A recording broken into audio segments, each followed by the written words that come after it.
Welcome to another live broadcast of the Connected Leadership Podcast. If you haven't joined us before, welcome. I'm Andy Lapata, and what we do in these broadcasts is stream the interview that I conduct with my guests for distribution on the Connected Leadership Podcast. The podcast itself comes out on Mondays and Thursdays every week.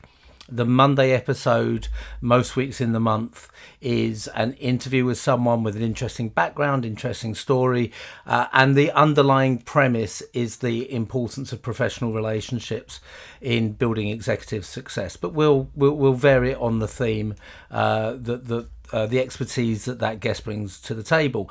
And then the Thursday podcast, slightly shorter at about 15 minutes, is a look specifically at the role of professional relationships and self-development. So that's what we're doing today. We're going to do both interviews in one, and then I'll be beavering away and editing later on this afternoon to make sure that they're ready for release next week. In case, and I'm starting to do this regularly, it's getting into a good habit, in case you are not watching this live but you think you are, it is now 2 UK time on a very hot Thursday afternoon on the 22nd of July. So if it's Friday, Saturday, Sunday, Monday, Tuesday, wherever you may be, enjoy the conversation. Feel free to comment. We will see your comments after the event, but we won't be picking them up during the conversation itself. If you are watching live, then please do comment. I'm keeping my eye open for comments. You might want to be outside in the sunshine if you're in the UK today. But if you are watching this, credit to you, and I appreciate your support. Drop any details, comments, observations, questions into the comments, and as and when I can, I will get to them and engage with you. If we can't get to them during the conversation, my guest and I will have a look at them on LinkedIn, YouTube and Facebook after the event. So, speaking of my guest, why don't I introduce her? And I've been looking forward to this interview for a very long time. We were introduced to each other a few months ago. We had a great conversation to get to know each other.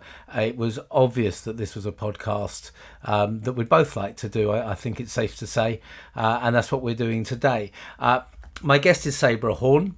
Sabra is a former chief of the US Cybersecurity and Infrastructure Security Agency's Innovation Hub, and she was recently named as an entrepreneur in residence at BMNT, an internationally recognised innovation consultancy and early stage tech accelerator that's changing the future of public service innovation. Sabra led the development of Hacking for Homeland Security, an initiative between BMNT and several Department of Homeland Security components, and played a key role in information sharing at the National Security Agency and the Office of the Director of National Intelligence. So to say I have an intelligent guest today doesn't even quite cut it. And we talked, those of you who listened to my interview with Jen Snow and David Schiff from the US military a few months ago, we touched on hackathons and hacking there. It's not an area I know a huge amount about, to be honest. I'm not a tech person, but I have become increasingly aware of its importance in the way we do business, in the way that we have to understand the threats and opportunities for our businesses, and I think in the way the world is moving. So it's important that people like me who are not tech savvy learn from people like Sabra and understand exactly how we can engage with this. So Sabra, enough from me. Welcome to the Connected Leadership Podcast. Great, Andy. Thank you so much. It's great to join you today, and I'm excited to chat with you. You're right. We had a great chat a few months ago, and I've been looking forward to this. Great. So when we spoke, you were still in your role at the Cybersecurity and Intelligence Agency. You've since moved on into the private sector, but looking through your CV before I first met you, there's a lot wrapped in there, and I think a lot of stories to tell. So I'm looking forward to hearing some of those today. You spent over a decade in public service, and the threats that that you had to deal with, and that the US as a nation had to deal with, the world's had to deal with, must have changed dramatically, even just in the last few years. I think it's pretty well recognised that the developments in technology in the last decade alone far exceed almost any period in history, and certainly over the course of this century. What are the biggest changes you've seen, particularly in how that impacts us in our everyday life? Great question, Andy, and I think you're exactly right. I think we've seen such dramatic shifts in terms of the types of threats that we're facing, not just here in the U.S., but around the globe as well. As you've mentioned, I had the great privilege of being part of the U.S. government and the national security apparatus for 15 years. But prior to that, I was in academic publishing for almost 18 years and had the wonderful opportunity to work in the late 90s with our Secret Service and FBI on a cybercrime book, because back then no one knew anything about cyber, and I was trying to help bring that to the forefront. But it was in 2001 with the tragic events of 9/11 that really dramatically changed not only our entire world, but my professional life as well. It provided me a view of a world that I did not know existed. And I think it dramatically shifted how we saw threats that we all faced. It was at that time that I thought I want to take my professional experience and somehow bring what I've been able to develop in terms of skills with in publishing, in getting authors to communicate effectively with students. How do I take those same types of skills and bring them to the government, and how might national security benefit from that? So I wanted to join the fight in countering terrorism, which was the dramatic threat that this world faced in the 2000s. And so I was able to make my way to the Kennedy School of Government at Harvard University, and then was able to come to DC in order to join the fight at the Office of the Director of National Intelligence. And I think we all saw in that decade a tremendous focus around the globe on how we were putting our energies and efforts and dollars and lives even to really counter the threat of terrorism. And it was a global threat. It was a global fight.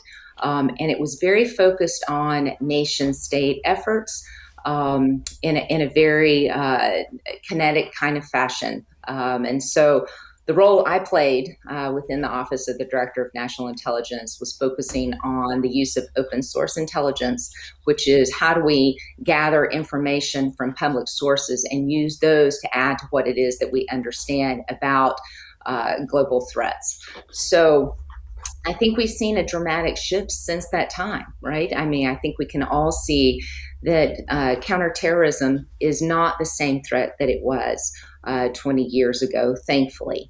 I think we can all see the impact that those efforts cost us in so many ways. But the threat has changed to something much more insidious and affecting so many people on literally a daily basis. I think we can look at the cyber threats that we've been facing, especially over the last 5 years, and there's literally not a day that you don't see something in the news related to how cyber threats have impacted critical infrastructure, states, localities, countries, cities. It's been a dramatic impact, and I think the shift has been from nation state threats to basic criminal actors that are really able to utilize pretty simple ways of affecting us all at a very dramatic level. So it's a dramatic shift, and I think it's something that our countries have to figure out. How do we go about fighting these insidious and daily threats on a much more effective basis? It's interesting. As soon as you talked about 9/11, it got me thinking, even in 20 years, how much the threat has changed. And yeah, of course, there is still concerns about what we might call classic terrorism in terms of suicide bombing and so forth. But we thought in 2001 that threat was then going to be people hijacking planes, and that was going to be what it was. And it's shifted completely. I just came from seeing someone, and we were talking about my weekend, and I was talking about where I was on Sunday. I had no mobile phone signal, and what heaven that was for a day. And she was saying, maybe one day we'll actually have a ban on mobile phone signals and internet for 3 days at a time. And I said, it will happen, and it will happen because of what we're talking about. I'm pretty sure that in the next decade, all of us will experience outages of that kind, that connection. And recently, I think around the time we talked originally, you had Colonial Pipeline hack, you had the Solar Winds hack as well. So, as you say, we're all seeing it. It's all coming into the public eye. How much of this needs to concern individuals and business owners, and how much of it is just for government to deal with? Absolutely. I think it's something that we're all having to deal with on a daily basis. And I think we can look over the last 25 years and see what a dramatic change there has been. I'm sure many of your listeners will recall Y2K, the efforts as we came into the new millennium, and a dramatic focus on, oh my goodness, cyber is going to affect us in a dramatic way, in a way we've never really realized previously. And I think there was a great fear at that time that wasn't really realized, but it was, I think, the first time we really got the sense around the globe that this can affect our daily lives. And it was when we started to change our imagination about what that might look like. I think we had read about and heard about in apocryphal ways incidents that could happen, and you always felt like such an alarmist when you were ever asked to envision what a dramatic impact cyber incident would look like. And now it's a daily basis, right? We see it every single day. I think, it's, again, the next big shift in thinking was with the realization of the Stuxnet virus that affected the Iranian nuclear program and shut down industrial control systems within those nuclear facilities. That was, a very calculated and interesting way that cyber was used to dramatically impact another country. And I think it also shifted our thinking that this really is going to impact our world in ways that we can't imagine. And we saw more and more frequent incidents, I think, as you said, with solar winds and things of that sort, and Colonial Pipeline, right, which dramatically affected folks on the eastern seaboard here in the United States. In a way that had such a fundamental impact on, oh goodness, I might not be able to get gasoline for my car if I keep driving it today. How am I going to get to the hospital or the doctor or to see my mother? And it brought about, I think, imagination about how people could utilize cyber threats to change our lives. And there are so many vectors for influence, and you can look across all of the critical infrastructure sectors, whether it be our water systems. How are we getting our water? And is somebody disrupting the supply of our water to us each and every day? Our energy sector has our, like the Colonial Pipeline, has there been some dramatic impact on the supply chain of our ability to function and get electricity or get oil brought to us on a daily basis? I think we saw not cyber threats, but certainly last year's global supply chain challenges related to food during the early stages of the COVID global pandemic. I think we all saw how food shortages dramatically impacted what we were able to receive on a daily basis, and what that might look like if it continued on in a way that we hadn't seen previously. So there's no doubt about it. The capabilities have gotten so much more common. People have it's really shocking to see the information that you can actually find on the internet if you want to do bad things. It's very easy to figure out how to do that. And it's come from some very sophisticated sources of coding and other capabilities that have been made available to the basic layperson. And I think we've all learned if someone wants to do harm, they will.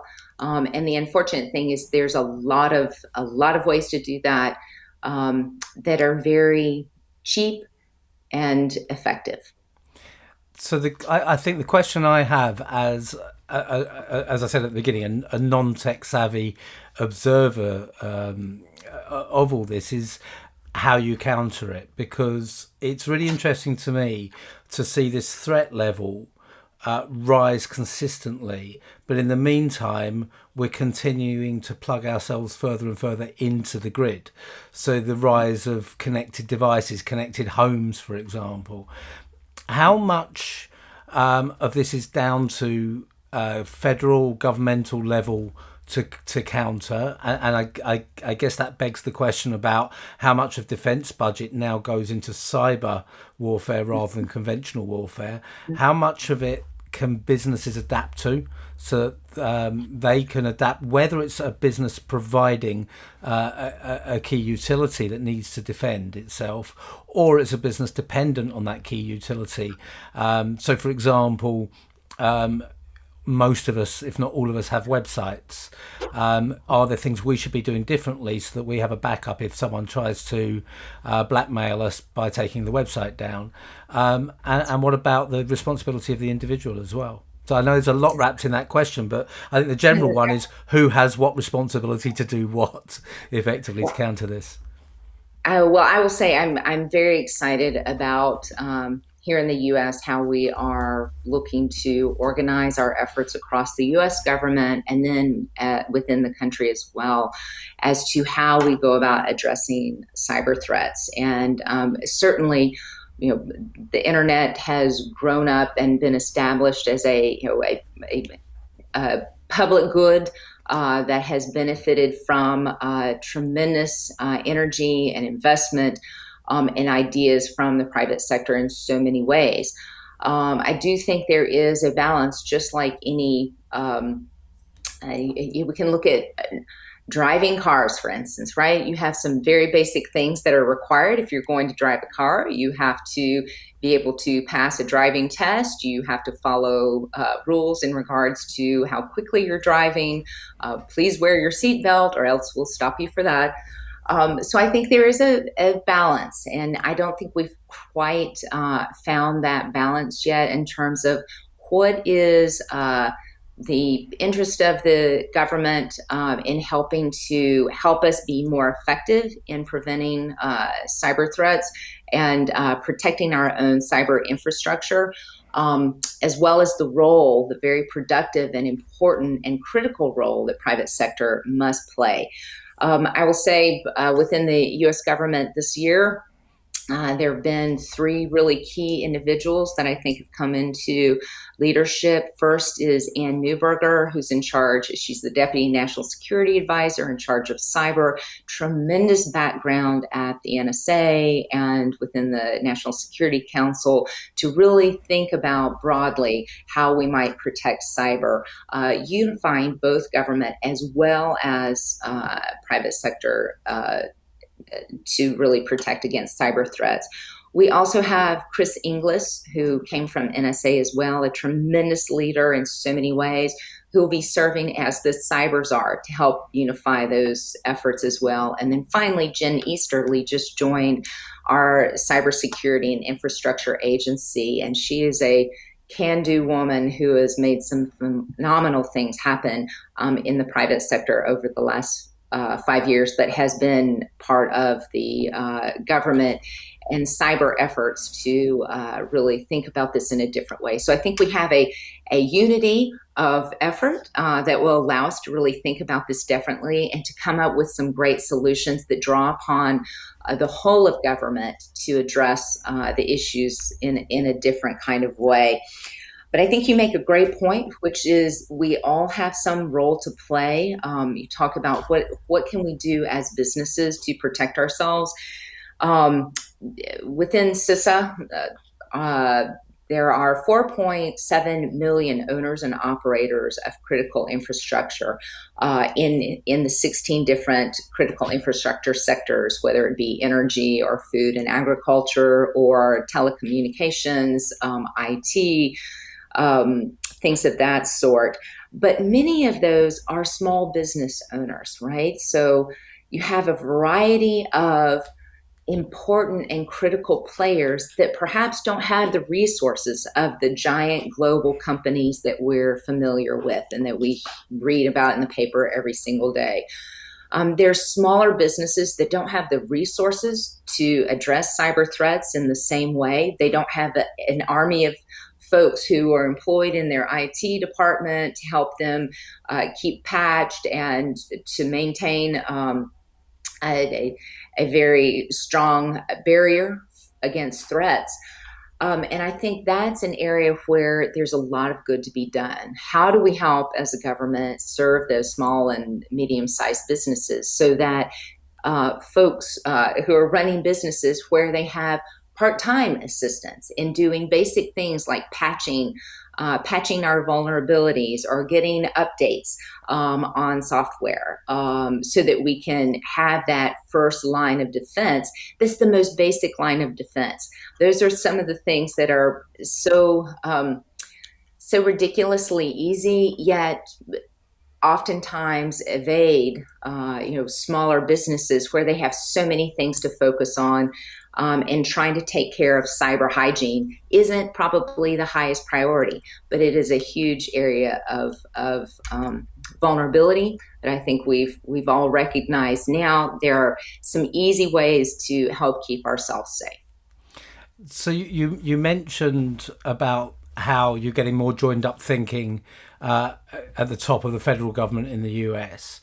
And you've talked about how it's harder for resource scarce smaller businesses to and I guess that gets to the heart of the premise of the podcast, which is collaboration and partnerships and relationships.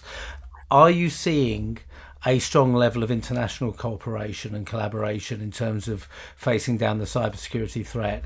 And is there something that businesses can do or organisations that serve businesses can do to create economies of scale that allow smaller businesses to defend themselves? Absolutely. I think we've always seen, cyber is at the very heart of it, an international game, right? And there are no geographical barriers. There are no country lines. We are all connected in ways we never would have anticipated 50 years ago. And so we all must work together. I think we have seen tremendous cooperation and desire to work together. I think the challenge has been, what does that really look like? And how are we most effective? And how do we employ resources effectively to address the challenges that we face? I will say, when I came into the government and had the luxury of being at the Office of the Director of National Intelligence and working in open source intelligence around the globe, I quickly saw that there was a wonderful patchwork of support from around the globe of people who understood how they specifically could help address a threat and how they would surge to meet the need. And collaboratively, we were able to strengthen what it was we were able to achieve in the end. And it took a myriad of organizations and people and energy and thought and ideas brought together to address the same common threats. And that was the best way to address global concerns. And I think that's a very rich tradition that is continued. And I think having a better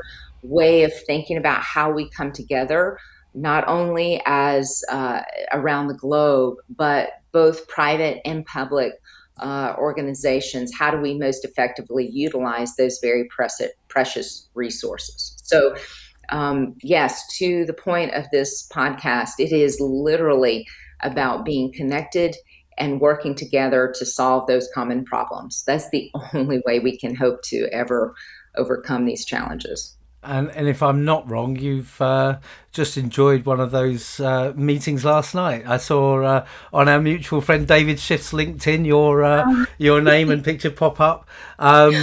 Uh, for those that aren't aware, a few months ago, I had as guest on the podcast David Schiff, and I always have to get this the right way around. David Schiff from the U.S. Navy, Naval X, although he's also now in the private sector subsequently, and Jen Snow from the U.S. Air Force Innovation Hub.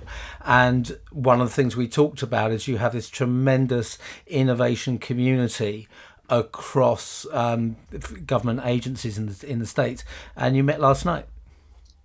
Well, we did. It was I have to say, it was a in-person happy hour that BMNT sponsored, and it was wonderful to bring together folks who have been vaccinated so that we can gather in person. It's what a treat and delight to actually get to see people in real life. I'm hoping someday, Andy, we can meet in person rather than just over Zoom. But it is remarkable, the strength and energy that you can find across government within the United States and even across the globe, right?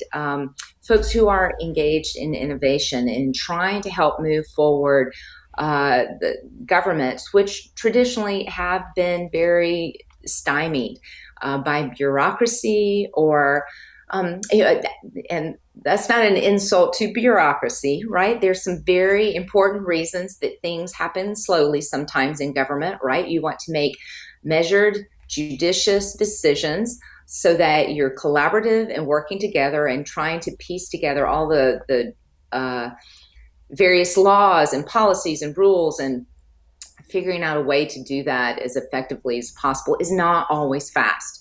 And that oftentimes comes in conflict with doing the things that need to be done quickly, rapidly, speedily, like bringing in commercial technologies into the government so that we can make the best use of the greatest minds that are working around the globe. So it's been exciting. Actually, it's probably been one of the most interesting parts of my career that I fell into innovation and within government and instantly found it is by far the most collaborative, inviting, accepting, questioning, curious group of folks that I've found across the government, where everyone is absolutely assured of the fact that they can't do what they need to do without drawing upon the power of so many other people. And it's figuring out, how do we all work together to achieve these common goals? So some of the people that were there last night, yes, are from a variety of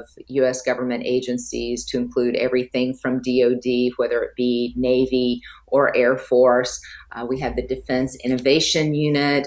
We had Office of Personnel Management, GSA, a veritable cacophony of syllables and consonants. So, coming together to talk about things of common interest, like how we do things quickly. Who have you found lately who can help us do things more quickly? What's some interesting technology that you've just come across? And I will have to say, probably first and foremost, it was also renewing and the energies that we have individually by coming together and sharing those passions. I mean, I think we've all found in the innovation organizations that we have within the U.S. government, there are a number of those. You have to come together and renew the passions and energies that you have.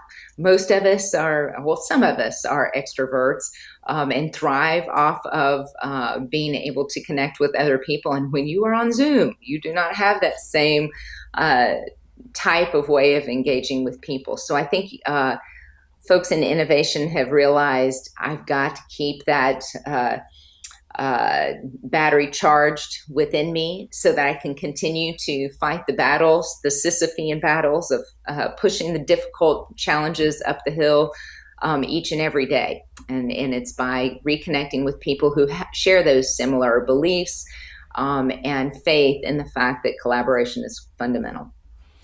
You're watching the Connected Leadership Podcast live broadcast. I'm being joined by Sabra Horne. We're talking about all things cybersecurity and innovation. I can see we've got a number of people who have joined us, but they're all being very quiet, obviously fascinated by what you have to say, Sabra. But if you want to add your own thoughts or observations, if you want to ask any questions, pop it in the chat on whatever platform you're on. It should come through to me, all the technology allowing.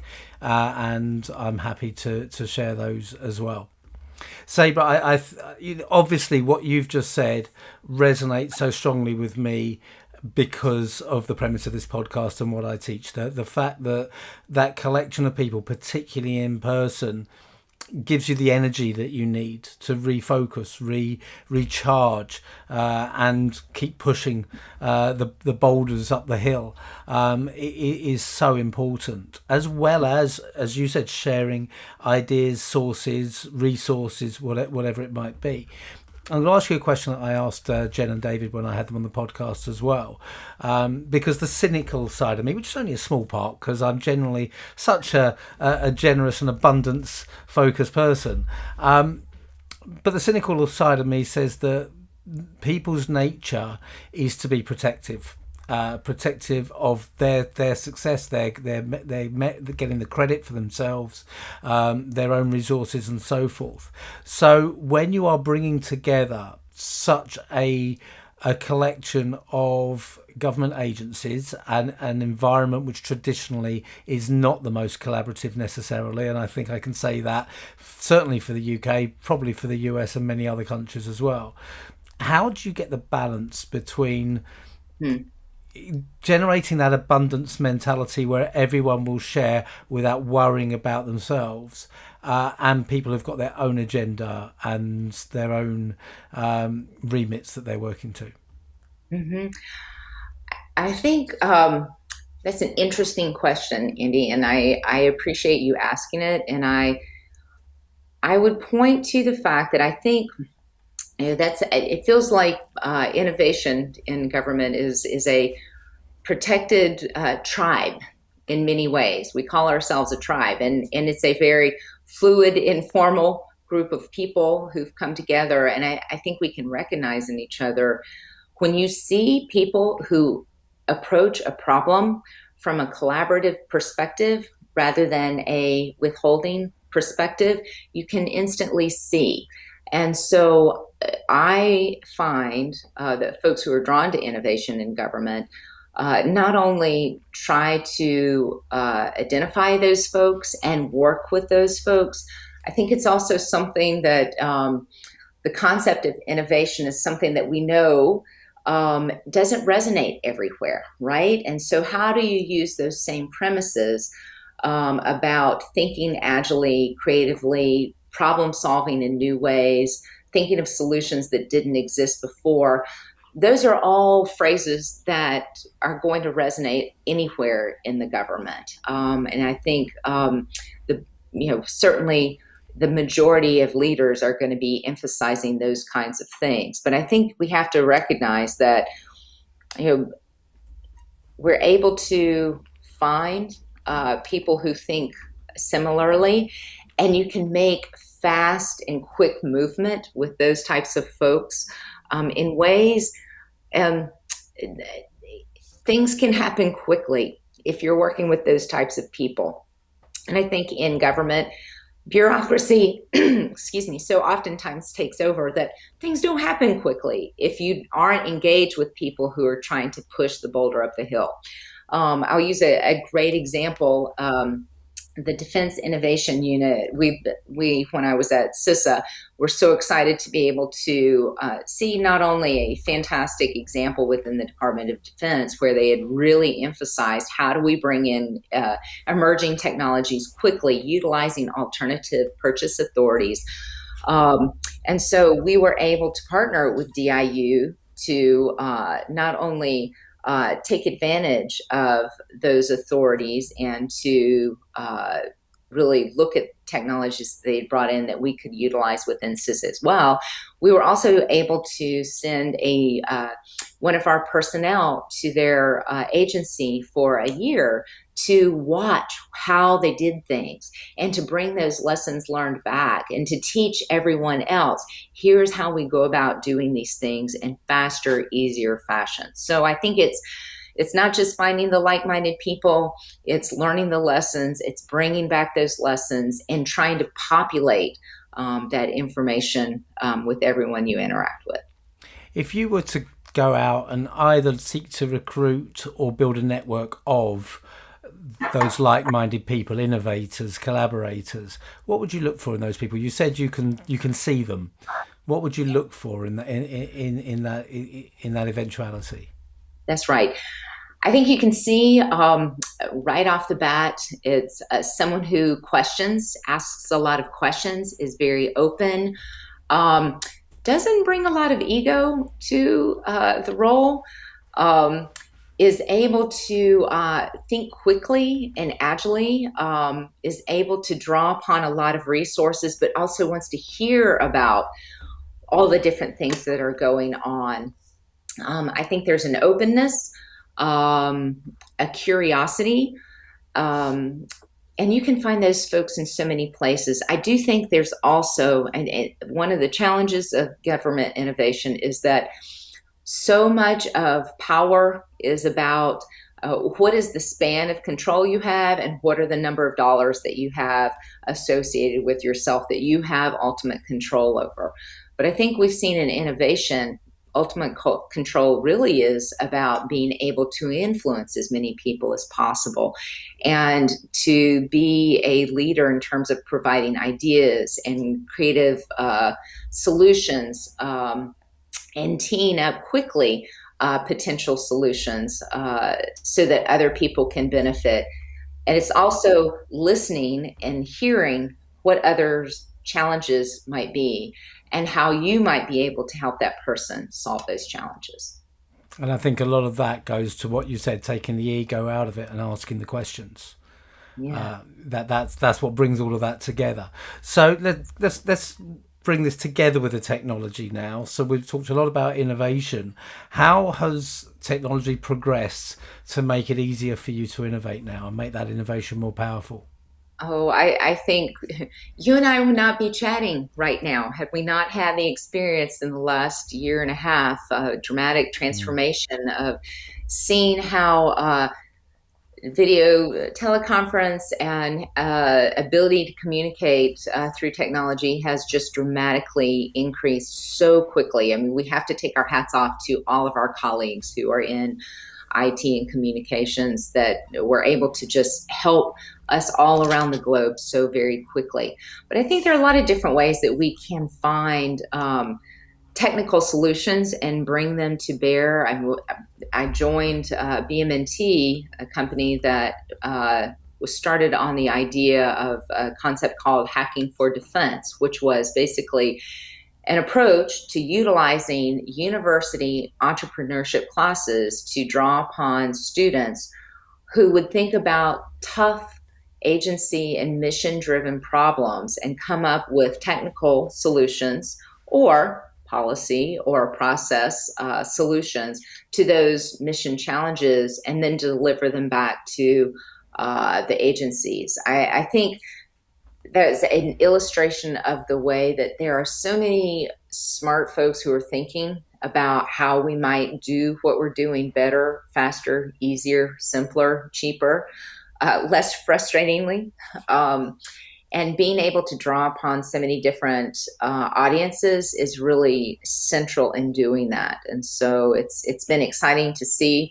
the success of that program within not only DoD, but within a lot of other government agencies as well, and to see that moving so quickly. So I'm heartened by the fact that you and I are, I would say, of an era that the things that we know are quite different from millennials and folks who are perhaps a couple of decades younger than us. They are digital natives in ways I would never have anticipated. It's been exciting to go back to the office in the last week and to be surrounded by folks who are, who grew up with technology, and they're able to utilize technology in a way that we couldn't even have possibly imagined just a couple of years ago.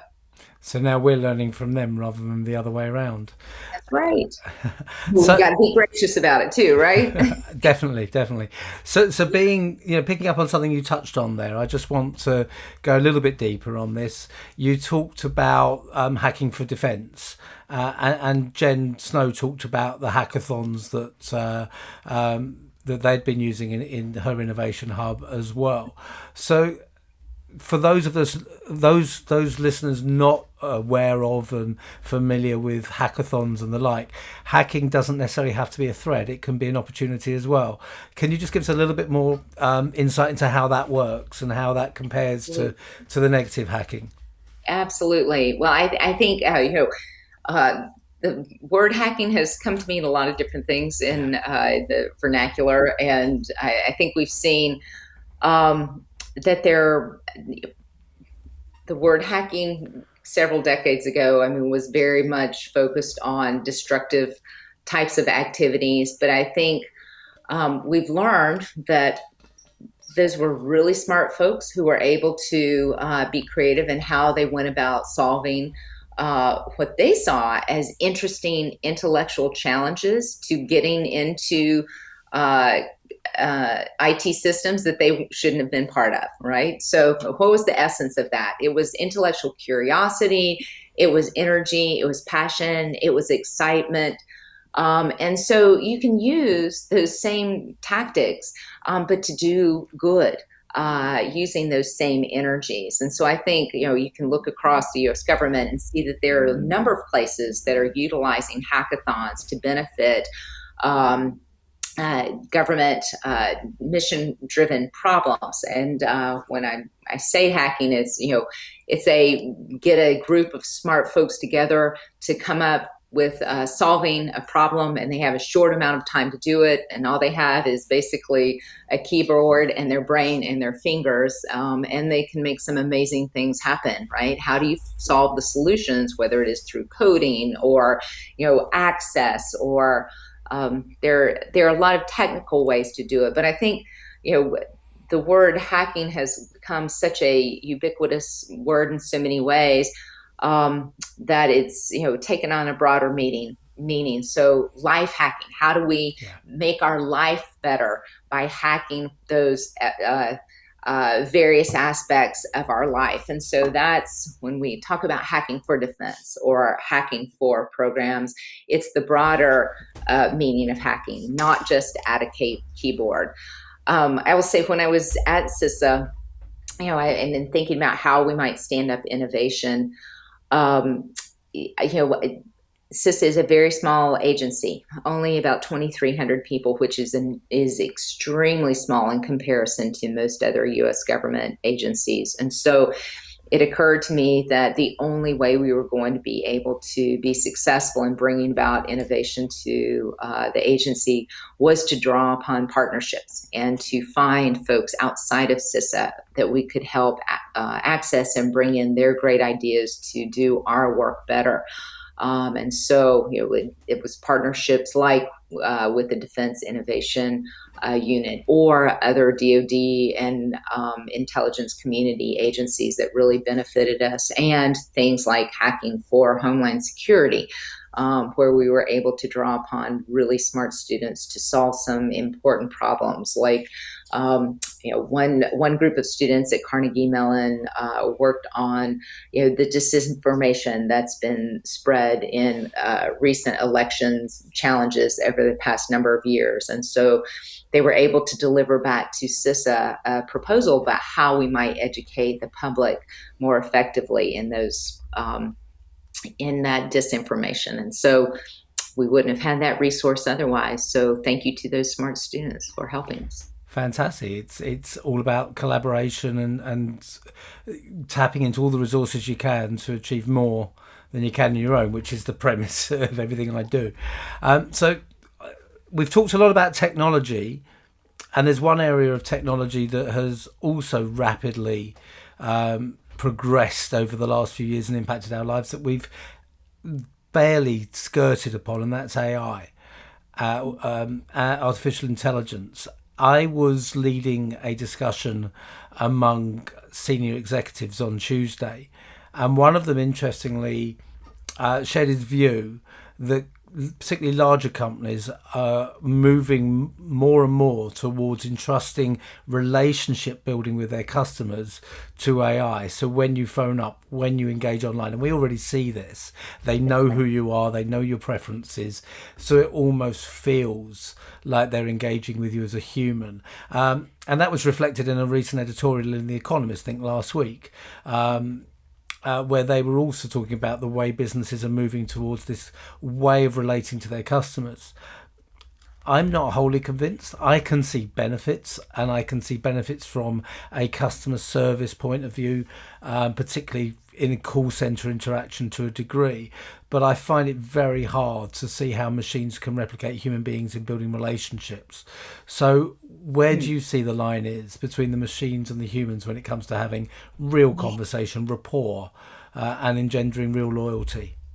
Well, I think that's a great question too, Andy. I think again, let's have faith that it's 2021 and things that we see now every single day we couldn't possibly have even imagined 25 years ago. And so I have faith that the future will bring us additional things that we can't possibly imagine now. However, given artificial intelligence, it's remarkable to see how fast that world has really improved and how it's changed our ability to be able to dramatically impact what we're doing in all of our businesses in ways that we wouldn't have been able to do previously. I mean, machines simply are able to do mundane tasks repetitively and at a brute force level that humans can't do. And so I think the foundational ideas about artificial intelligence, how do we use the strengths of machines to help us do what needs to be done in the order in which it needs to be done, but to do it in a much, much faster way that we couldn't possibly have imagined, and at a scale we could never have replicated. And so I think the real leap, though, is how do you then do that faster, better, easier, and ensure that there is machine learning and that we're able to, with a rich set of data, able to take the discussions, the exchanges into a totally different realm. And we're seeing that in so many ways. And I am quite sure you've had a lot of success in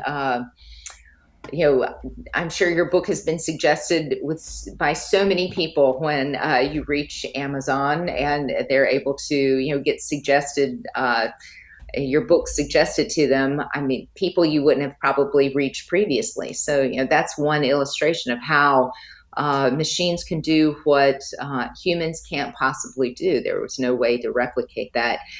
It's really exciting. The company that I'm at now, BMNT, we have an artificial intelligence tool called Insight AI that really is taking, at a broad scale, workforce discussion, workforce understanding, and presenting that information in a way to leadership.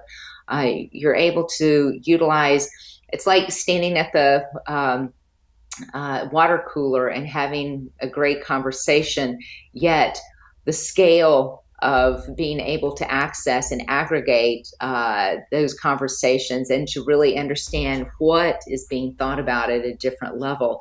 That's the type of capability that we can bring about today. And it's going to be exciting to see, as we continue to improve our access to data within artificial intelligence, and as we continue to refine the tools, it's just going to become more and more facile all the time. So have faith, Andy. Well, I still have faith in human beings as well, and the machines to work alongside rather than to supplant. But we started off the conversation by talking about the dramatic changes in 20 years. And I think, let's not get complacent. Someone watching this or listening to this in 20 years' time will be laughing at our naivety based on what they can do now. Sabra, thank you so much for joining me. It's been eye-opening and illuminating, as I knew it would be, and I'm sure everyone who's tuned in has appreciated it. Great, Andy. Thank you so much. It's been a pleasure. Thank you. So we're going to move on to the follow-up interview. You may notice your name pop up on top of mine halfway through that last answer. I'm just popping that back. That's because I was trying to undo something on another window and I had my cursor on the wrong one. I sort of thought, oh my word. Now I have. So I thought you handled it very well at the time, but you're back. I'm not both of you anymore. It's okay. So I know that we've had a group of people that have been watching and been with us all along. I hope you're enjoying it and you're still with us, which is great. If you are veteran viewers of the Connected Leadership podcast, you'll know that I said goodbye to Sabra, but she's still here for a reason, because now we're going to go on to our Thursday podcast. Again, if you've got any observations, comments, questions, please pop them in the chat, and what I'll do is when we finish the Thursday podcast, if there's anything generic about our conversation that you'd like me to share with Sabra, I will do, and I will also invite Sabra.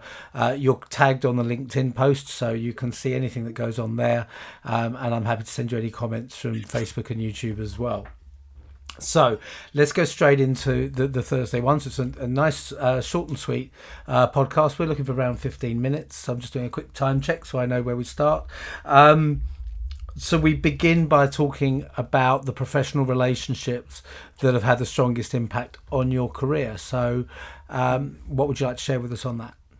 Andy, I love this question so much. It gave me the opportunity to think back throughout my career and think about those relationships that were most powerful and transformative for me. I'd say there were probably two of a wide range of wonderful relationships. First, I would point to prior to my coming to government, I was in academic publishing. I was a publisher of a list of books for Thomson Reuters, UK-based company, and focused in the area of criminal justice at the higher education and professional level. And my role was to talk to researchers and academics around the country and to understand their research in the area of criminal justice, whether it be policing or courts or corrections, juvenile justice, violence against women, every aspect of the criminal justice system. And it was the most eye-opening experience for me. I was 26 when I took that role on, and I left when I was 39.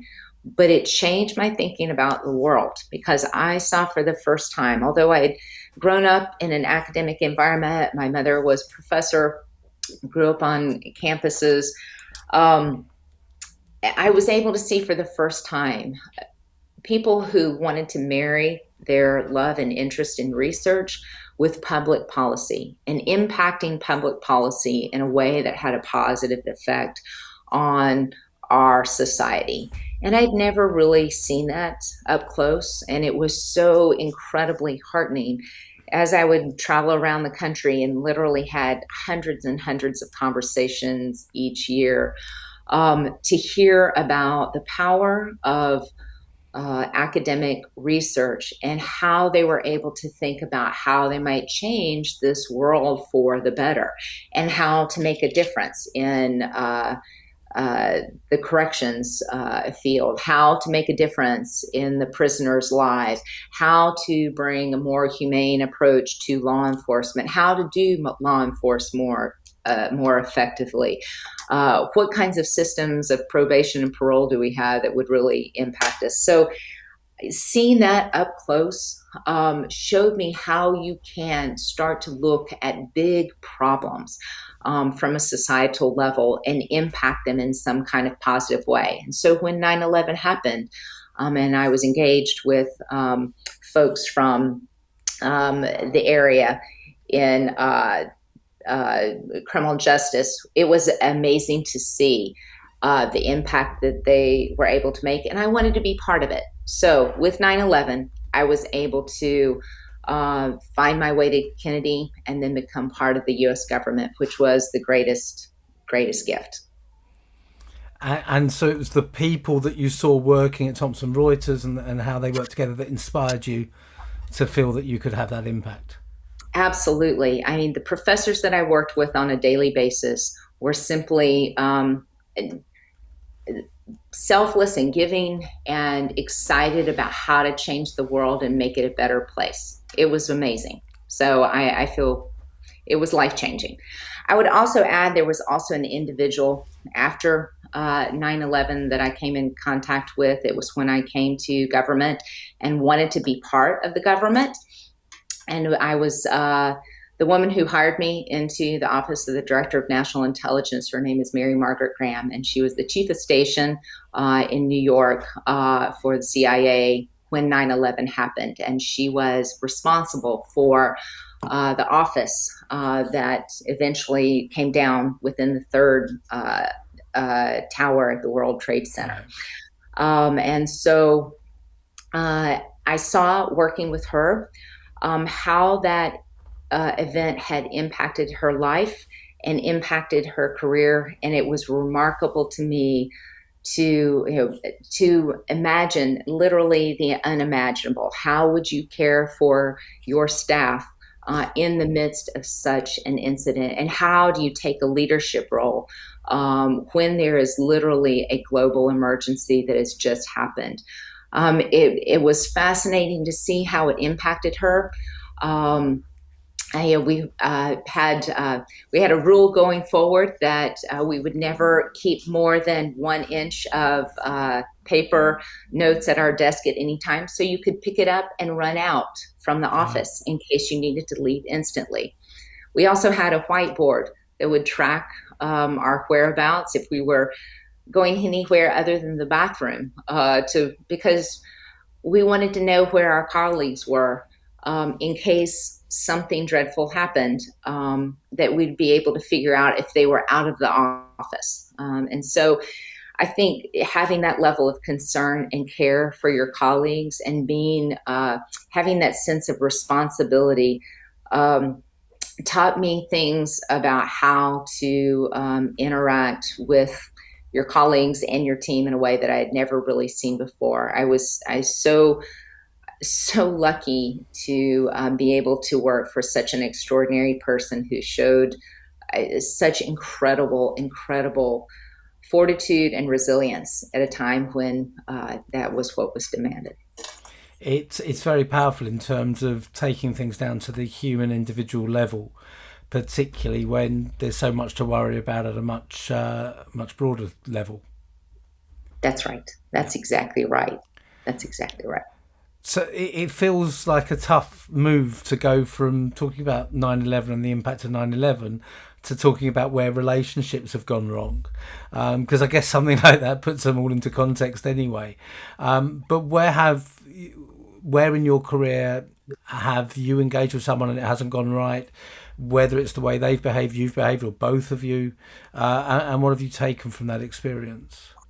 That was an interesting question as well, and I had to do some thinking about where have things not turned out well, what might life look like, and how would that be different. I think it all comes down to, if I could go back to many interactions and I think have more courage in the moment, right? About what's really happening right now, what's working, what's not working. How do we talk about it in a way where there's no difficulty and that we can work through problems? It was me not having the courage to do that in the moment, where sometimes silence is easier to handle than really having difficult conversations that actually would take you both to a better place in the end. And I wish I had, I can think of some key moments where simply I wish I had had that courage.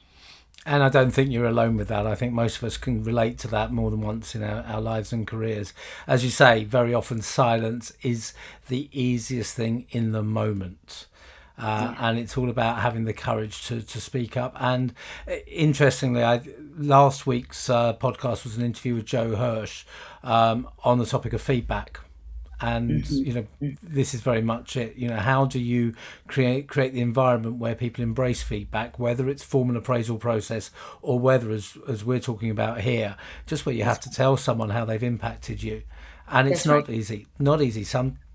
Sometimes I've not taken the silent route and I've regretted it because of the way it's been received. That's right. um The good news about that, though, is it's never too late. yeah. We can always have a conversation, even if it is, I wish I had done 2 years ago. How did you feel about that? Yeah, absolutely.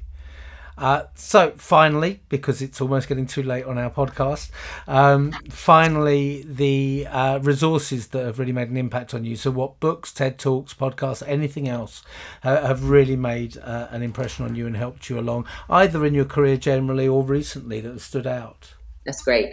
I would, first and foremost, I have a dear friend, Beam Ma, Maue, wrote a book called The Experiment That Succeeded. He was the co-founder of AFWorks, the innovation effort within the Air Force, which Jen Snow Yeah. was part of. But he gives some great examples of here's how innovation in government works, here's what doesn't work.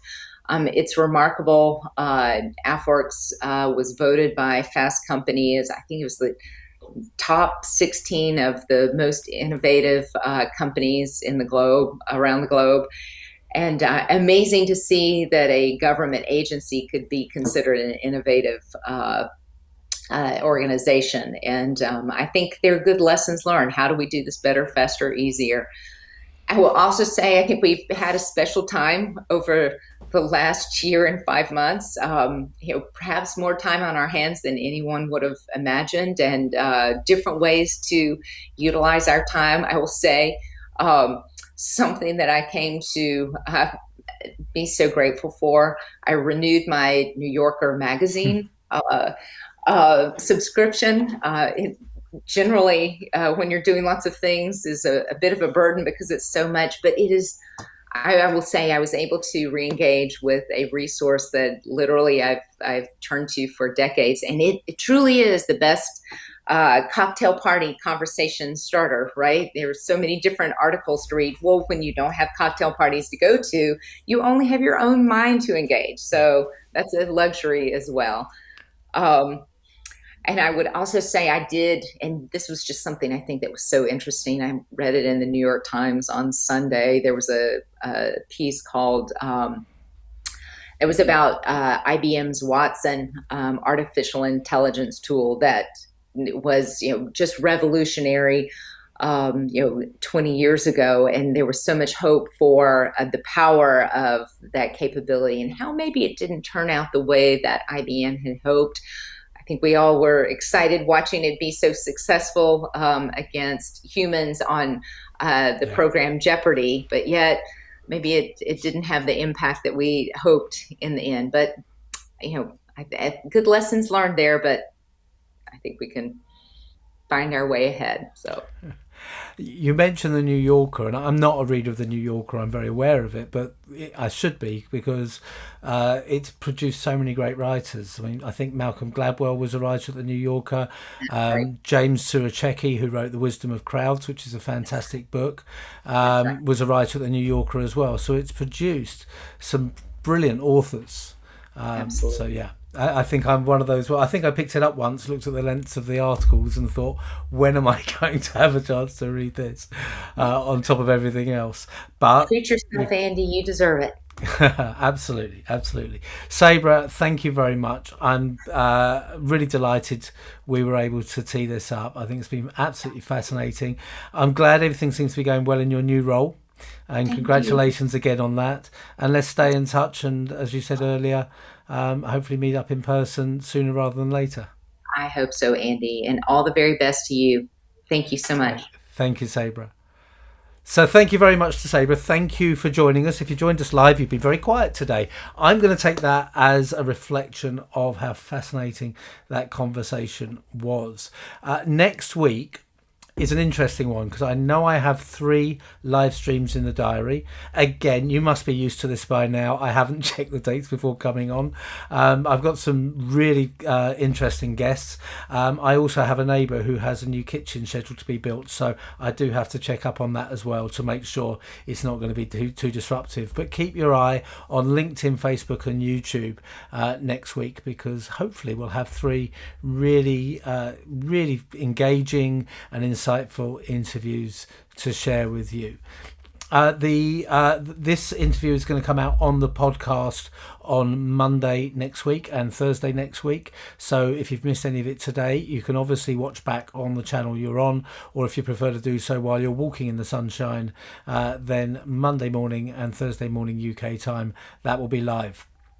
The following week, I'm joined again by Ruth Gautian, who's one of my regular first week of the month guests, and we're going to be talking about lessons that we've both learned from talking to Olympic athletes. You know, it's Olympic time now, it's just kicked off, so we're going to be taking some lessons from the Olympians for that conversation. And then on the Thursday, I will be hosting again my Ask Andy feature. So if you have any questions that you would like me to deal with in that Thursday short podcast, please pop them in the comments box underneath, or send me a private message or an email, andy@loparter.co.uk, and I will be happy to address them. In the meantime, thank you very much for joining the Connected Leadership podcast.